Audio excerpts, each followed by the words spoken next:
ज्ञान और शक्ति होने पर भी यदि अहंकार मनुष्य को घेर ले तो उसका पतन निश्चित है। लेकिन सबसे बड़ा वीर वह होता है जो अंत में भी सत्य को स्वीकार कर ले और अपने ज्ञान को आगे बढ़ा दे। ऐसी ही एक छोटी सी कहानी है, इसे ध्यान से सुने। कुरुक्षेत्र के मैदान जैसा ही दृश्य लंका में भी था। युद्ध के अंतिम दिन राम और रावण आमने सामने थे। रावण का तेज अब भी अप्रतिम था, लेकिन उसकी सेना नष्ट हो चुकी थी। उसके सभी पुत्र और वीर योद्धा रणभूमि में मारे जा चुके थे। अब केवल वह स्वयं और उसका अभिमान शेष था।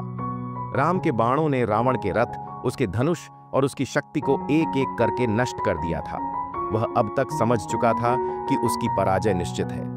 उसी रात जब लंका में सन्नाटा था, रावण अपने महल की छत पर बैठा चंद्रमा को निहार रहा था। मंदोदरी उसके पास आई और बोली, नाथ, युद्ध की सुबह निकट है, क्या आपको अब भी अपना निर्णय नहीं बदलना चाहिए? रावण मुस्कुराया, अब निर्णय बदलने का समय नहीं रहा मंदोदरी, पर एक सत्य को मैंने अब समझा है। कैसा सत्य? मंदोदरी ने आश्चर्य से पूछा। यह कि मैं पराजित होने के लिए जन्मा था। नहीं स्वामी, आप समस्त संसार के ज्ञानी और महापराक्रमी योद्धा हैं। आपके जैसा वीर कौन हो सकता है? रावण ने एक गहरी सांस ली। हां, मैं ज्ञानी था, मैं शक्तिशाली था, परंतु मैं विवेकहीन था। मैं अपने अहंकार में अंधा हो गया था। मैंने स्वयं अपने विनाश की पटकथा लिखी थी। सीता का हरण करना मेरे जीवन की सबसे बड़ी भूल थी। यदि मैंने अपने ज्ञान को सही मार्ग पर चलाया होता तो आज मेरी यह दुर्गति न होती। मंदोदरी की आंखों में आंसू थे। तो अब क्या करेंगे नाथ? रावण ने शांत स्वर में कहा, अब केवल एक कर्तव्य बचा है, अपने ज्ञान को सही उत्तराधिकारी को देना। अगली सुबह युद्ध से ठीक पहले रावण ने राम के शिविर में संदेश भिजवाया।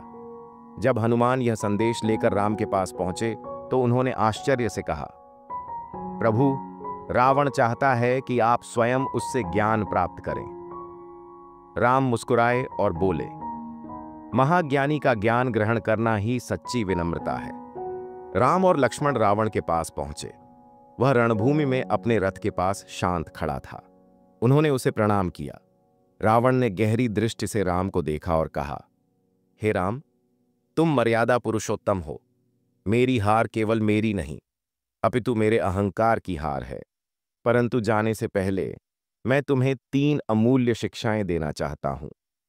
पहली शिक्षा, जीवन में कभी भी शुभ कार्यों को टालना मत, क्योंकि समय कभी तुम्हारी प्रतीक्षा नहीं करेगा। दूसरी शिक्षा, अपने शत्रु को कभी छोटा मत समझो और कभी अपने अहंकार में इतना मत डूबो कि तुम सत्य को न देख सको। तीसरी शिक्षा, स्त्री का अपमान ही किसी पुरुष के पतन का सबसे बड़ा कारण होता है।